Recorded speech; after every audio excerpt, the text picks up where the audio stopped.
আসসালামু আলাইকুম প্রিয় শিক্ষার্থীরা, তোমাদের ফিজিক্স 1 এর খুব গুরুত্বপূর্ণ একটা রচনামূলক প্রশ্ন আজকে আমরা সমাধান করব। দেখাও যে একক আয়তনে স্থিতিস্থাপক বিভব শক্তি বা কৃত কাজ হচ্ছে হাফ ইনটু পীড়ন ইনটু বিকৃতি। কথা না বাড়িয়ে চলো আমরা একটা চিত্র আঁকি। প্রথমে আমরা একটা তার চিন্তা করব। একটা তার, এই তার হচ্ছে সিলিন্ড্রিক্যাল হয়, তাই না? তার, এটা একটা তার, এবং এখানে তুমি একটা বাহ্যিক বল দিবা। একটা বাহ্যিক বল দিবা, এই বলের মান হচ্ছে এফ। ঠিক আছে, এফ পরিমাণ তুমি বল দিলে, এখানে অ্যাপ্লাই করলা। এই বল দেওয়ার কারণে তোমার এই তারটা, তার যে অরিজিনাল সাইজ সেখান থেকে হচ্ছে একটু লম্বা হবে। আমি একটু দেখাই কেমন হবে এটা দেখতে।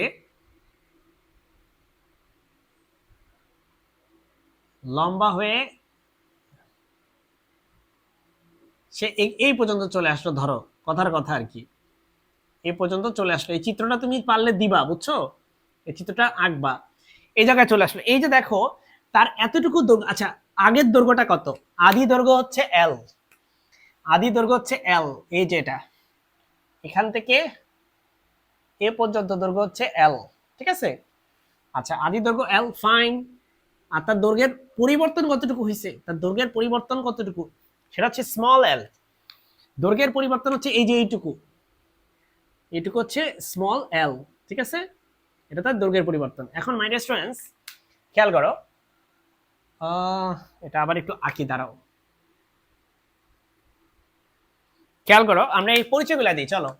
এখানে প্রথমে লেখো আদি দৈর্ঘ্য। আদি দৈর্ঘ্য হচ্ছে এল। দৈর্ঘ্যের পরিবর্তন, পরিবর্তন স্মল এল। প্রযুক্ত বল, প্রযুক্ত বল হচ্ছে এফ। ইয়াং এর গুণাঙ্ক কত? ইয়াং এর গুণাঙ্ক হচ্ছে ওয়াই। এই তারের ইয়াং এর গুণাঙ্ক ধরে নিচ্ছি আমরা ওয়াই। হ্যাঁ, তোমরা ইয়াং এর গুণাঙ্ক সম্পর্কে নিশ্চিত তোমরা আইডিয়া রাখো, এর আগে আমি ভিডিওতে আলোচনা করছি। সেজন্য আমার চ্যানেলটা তুমি সাবস্ক্রাইব করে রাখবে ইনশাল্লাহ। তুমি ফিজিক্স 1 না শুধুমাত্র, তোমার ফিজিক্স 1 2 ম্যাথমেটিক্স 1 2 3 এই সবগুলো কোর্সে তুমি ডিটেলসে সব পেয়ে যাবা। চ্যানেলটা সাবস্ক্রাইব করে রাখো। আমরা ভিডিও ধীরে ধীরে আপলোড করে যাচ্ছি। ধীরে ধীরে না, আমরা প্রতিনিয়ত ভিডিও আপলোড করে যাচ্ছি। প্রতিদিন একটা করে ভিডিও আপলোড করার টার্গেট নিছি আমি। তোমরা আমাকে সাপোর্ট করবে। তাহলে মাই ডিয়ার স্টুডেন্টস, দেখো আমরা জানি পরিবর্তনশীল বল দ্বারা কৃত কাজ, পরিবর্তনশীল, পরিবর্তনশীল বল দ্বারা কৃত কাজ। তুমি বলবা স্যার এখানে পরিবর্তনশীল বল কই পাইলেন? এই বলটা পরিবর্তনশীল বল, এটা ফিক্সড না।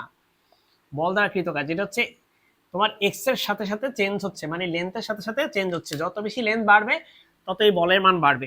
কৃত কাজ হচ্ছে W equal to integration of F into DL. এই দুটো হচ্ছে ডট গুণফল। তো তোমরা জানো যে ডট গুণফল তুলে দিলে, মানে দুইটা ভেক্টর যদি ডট গুণফল আকারে থাকে এ আর বি, এটার মানে হচ্ছে A B cos theta. Theta হচ্ছে কি? এ আর বি কোণের মধ্যবর্তী কোণ। তাহলে এখন খেয়াল করো, তোমার ফোর্স হচ্ছে কোন দিকে? এই দিকে। তোমার এই যে ডিএল, ডিএল মানে কি? এইটুকু যদি এল হয়, এই যে এইটুকু, এখান থেকে এইটুকু যদি এল হয়, ডিএল মানে এই এল এর কতটুকু? এইটুকু এল, বুঝছো? এইটুকু হচ্ছে এল।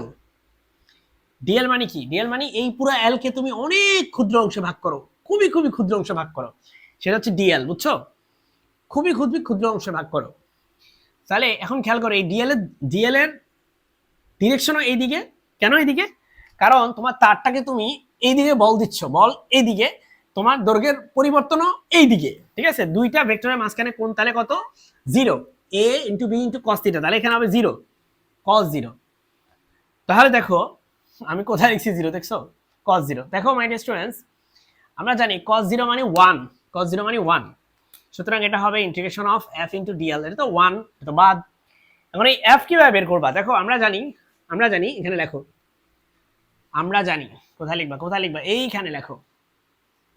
আমরা জানি y equal to f by a into f by a divided by small L by capital L. উপর হচ্ছে পীড়ন, নিচে হচ্ছে বিকৃতি। এটাকে তুমি যদি সাজিয়ে লেখো তাহলে লিখতে পারো এফ এল ডিভাইডেড বাই এ এল। শোনো, সবচেয়ে উপরটা সবচেয়ে নিচেরটা গুণ হয়, মাঝের দুইটা গুণ হয়, বুঝছো? মাথায় রাখবে এটা। এবার মাইনাস ওয়ান, দেখো এখান থেকে তুমি এফ বের করো, এফ এফ ইকুয়াল টু কি বলো, এ এল কে ওয়াই এর সাথে গুণ দিতে হবে, ওয়াই এ এল, আর এই ক্যাপিটাল এল কে নিচে দিতে হবে। তাহলে এই এফ এর জায়গায় তুমি এবার এটা রিপ্লেস করো, তাহলে রিপ্লেস করো, এটা এটা বাদ, এটা ওই জায়গায়, হ্যাঁ এই লাইনের পরে এই লাইন, এফ ইকুয়াল টু কি, এই যে Y A L by L. দেখো খেয়াল করো মাই ডিয়ার স্টুডেন্টস, ওয়াই হচ্ছে তারের ইয়াঙ্গের গুণক একটা কনস্ট্যান্ট, সো কনস্ট্যান্টকে তুমি বাইরে রাখো, ঠিক আছে। এ হচ্ছে এরিয়া, এই যে এরিয়া কি, এই যে এইটুকু, এই যে এটা হচ্ছে এরিয়া, তারের এরিয়া এ, হ্যাঁ। এর পরিচয় কি, এ হচ্ছে প্রস্থচ্ছেদের ক্ষেত্রফল। এই পরিচয় তুমি দিবা মাই ডিয়ার স্টুডেন্টস, এই পরিচয় দিবে, ঠিক আছে, প্রস্থচ্ছেদের ক্ষেত্রফল। আচ্ছা এরপরে মাই ডিয়ার স্টুডেন্টস দেখো এখানে আছে আরেকটা জিনিস, সেটা হচ্ছে তোমার ক্যাপিটাল এল, এটা একটা কনস্ট্যান্ট, এই দৈর্ঘ্যটা কিন্তু চেঞ্জ হচ্ছে না, দৈর্ঘ্যটা কিন্তু এটাই আছে, স্মল এল চেঞ্জ হচ্ছে, স্মল এল। সো শুধুমাত্র এই এফ এর জায়গায় তুমি একজনই থাকবে, সেটা হচ্ছে স্মল এল, কারণ ওয়াই এ ক্যাপিটাল এল এগুলো সব তো কনস্ট্যান্ট, কনস্ট্যান্টের ইন্টিগ্রেশন হয় না। আর এখানে আছে ডিএল। এখন এই ইন্টিগ্রেশন দুনিয়ার সবচেয়ে সহজ ইন্টিগ্রেশন, তোমরা জানো ইন্টিগ্রেশন কিভাবে করতে হয়, তাই না? আচ্ছা বাই দ্য আমি লিমিটটা একটু লিখি, লিমিটটা হচ্ছে দেখো যেহেতু এল এর রেসপেক্টে ইন্টিগ্রেশন করতেছো, লিমিটটা হচ্ছে 0 থেকে এল হবে। কেন 0 থেকে এল হবে, কারণ দেখো এখানে তার লেন্থ হচ্ছে, লেন্থের পরিবর্তন কত, 0, এখানে লেন্থের পরিবর্তন কতটুকু হইলো, এল পরিমাণ, তাহলে এখানে 0 এখানে এল পরিমাণ হইলো, সেজন্য 0 থেকে এল এর মধ্যে ইন্টিগ্রেশন করবা। তাহলে এখন মাই ডিয়ার স্টুডেন্ট দেখো এখানেও 0 থেকে এল হবে, তাহলে তুমি ইন্টিগ্রেশন করলে এই ইন্টিগ্রেশনের রেজাল্ট হবে, এই ইন্টিগ্রেশনের রেজাল্ট খুব সহজ, এল স্কয়ার বাই 2, ঠিক আছে, এই ফর্মুলা তোমরা নিশ্চয়ই জানো। তাহলে এখন আপার লিমিট বসাবা, এল আগে বসাবা তারপর 0 বসাবা, তাহলে এল বসালে এটা হয়ে যাবে, দেখো এটা হয়ে যাবে তোমার এল স্কয়ার বাই 2, আর 0 বসালে তো 0, 0 বসালে তো 0, এই ব্যাস। তাহলে এখানে যদি হিসাব করো এখান থেকে আমরা পাবো, আমরা এই 2 আর এল গুণ হবে, এই 2টাকে এখানে চলে আসলো, আর এই এল স্কয়ারটা এখানে চলে গেল, ঠিক আছে। তো এই জিনিসটাকে আমরা মুছে দিলাম, জায়গা একটু কম আছে তো মুছে দিলাম। তাহলে এখন আমি একটু সরে যাচ্ছি যাতে তুমি একবার একটু দেখতে পারো, ঠিক আছে, পুরো জিনিসটা। তো এইটা তোমাকে প্রমাণ করতে বলতে পারে, এটা কিন্তু হচ্ছে কৃতকাজ, ডব্লিউ এর মান বের করছি তুমি, হ্যাঁ আমরা কিন্তু ডব্লিউ এর মান বের করে ফেলছি, পরীক্ষা এইটুকু আসতে পারে। কিন্তু তোমাকে যদি বলে শুধু কৃতকাজ বা শুধু বিভব শক্তি, তাহলে তুমি এটা করলা। কিন্তু যদি তোমাকে বলে একক আয়তনে, তাহলে তুমি এটাকে তুমি আয়তন দিয়ে ভাগ করবা, একক আয়তন বললে আয়তন দিয়ে ভাগ করবা, ঠিক আছে, বুঝতে পারছো? আয়তন দিয়ে ভাগ করার জন্য আমরা এই পাশের এগুলো সব এখন মুছে দিই, আমার এই জায়গায় জায়গাটা লাগবে, তাহলে আমি আয়তন দিয়ে ভাগ করবো, চলো। তাহলে এখানে বিভব শক্তিটা কি, বিভব শক্তি হচ্ছে কৃতকাজের সমান, এই ক্ষেত্রে বিভব শক্তি আর কৃতকাজ হচ্ছে সমান, ঠিক আছে।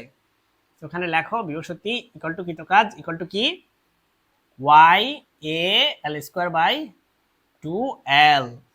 এখন দেখো একক আয়তনে বিভব শক্তি, একক আয়তনে বিভব শক্তি বা কৃতকাজ যেটাই বলো, কারণ যেহেতু দুইটা সমান একবার হিসাব করলে হয়, সেটা কি হবে, এটা হচ্ছে বিভব শক্তি, আর একক আয়তনে যেটা সেটাকে ছোট হাতের ইউ দিয়ে লিখলাম, ঠিক আছে, আমার ইচ্ছা আমি লিখতে পারি Y A L square by 2l। এই জিনিসটাকে তুমি আয়তন দিয়ে ভাগ করবা, আয়তন মানে কি, ভলিউম, ভলিউম মানে কি এরিয়া ইনটু লেন্থ, এইটুকু হচ্ছে এরিয়া, এই যে এইটুকু, আর লেন্থ হচ্ছে এই যেখান থেকে এই পর্যন্ত, এখান থেকে এই পর্যন্ত, তাহলে ভলিউম দিয়ে ভাগ করো, এ ইনটু এল। এখন এ এ কাটা, তাহলে উপরে হয় ওয়াই এল স্কোয়ার, নিচে হয় 2 ইন্টু এল মানে এল স্কোয়ার। তাহলে এটা আসলো, ভালো কথা। তোমাকে কি এটা করতে বলছে, তোমাকে বলছে কি করতে, হাফ ইন্টু পিরন টু বিকৃতি লিখতে, তাহলে চলো তো সেটা করি আমরা। তুমি দেখো পীড়ন মানে কি, পীড়ন মানে কি, পীড়ন মানে হচ্ছে, তুমি সাইড নোটে লিখে দিবা, পীড়ন হচ্ছে এফ বাই এ, আর বিকৃতি কি, বিকৃতি হচ্ছে, বিকৃতি হচ্ছে small L by capital L, আমরা এগুলো অলরেডি আলোচনা করে ফেলছি। সো দেখো আমি পীড়ন আর বিকৃতি লিখতে চাই, তাহলে আমি প্রথমে লিখবো half into F by A into L by L, ব্যাস। তুমি বলবো স্যার এটা কি করলেন স্যার, এটা কেমনে করলেন স্যার? আচ্ছা দেখো আমি তোমাকে বলি, দেখো তুমি যদি দেখো এখানে যে আমি যদি এই যে এই টুটাকে হাফ লিখছি, তাহলে এই টুটার কাজ শেষ, ওকে, এটার কাজ শেষ, এটা লিখে ফেলছি। তারপরে আমার এখানে একটা এল আর একটা এল আছে, দেখো স্মল এল একটা একটা ক্যাপিটাল এল নিয়ে নিছি, তাহলে আরো একটা স্মল এল আর একটা ক্যাপিটাল এল থাকে আর একটা ওয়াই থাকে, তাহলে ওয়াই থাকে, একটা স্মল এল থাকে, একটা ক্যাপিটাল এল থাকে। এখন খেয়াল করো, তুমি এখানে খেয়াল করো, এখানে খেয়াল করো, এখান থেকে কি লেখা যায় দেখো তো, এখান থেকে আমি এটা লিখতে পারি F by A equal to Y small L capital L, লিখতে পারি না? এই এর এদিকে নিয়ে আসছি, তাহলে F by A equal to কি ওয়াই এল বাই এল। দেখো তো ওয়াই এল বাই এল এর জায়গায় কি লেখা যায়? এফ বাই এ লেখা যায়। এই জন্য ভাই আমি half into F by A into L by L লিখছি। তো এটা হচ্ছে হাফ ইন্টু এই জিনিসটা মানে পীড়ন, তুমি পাশে ব্র্যাকেটে দিয়ে দিবা, আর এই জিনিসটা হচ্ছে বিকৃতি। দেখো মাই ডিয়ার স্টুডেন্টস, এই ম্যাথটা একটু বড়, ঠিক আছে? এই ম্যাথটা একটু বড়, ধৈর্য ধরে করতে হবে, তাহলে তোমার জয় হবে, ঠিক আছে? সো যাই হোক, তোমার যদি কোনো কনফিউশন থাকে আমাকে বলবা, ডেসক্রিপশন সরি কমেন্ট সেকশনে জানাবা। আসসালামু আলাইকুম।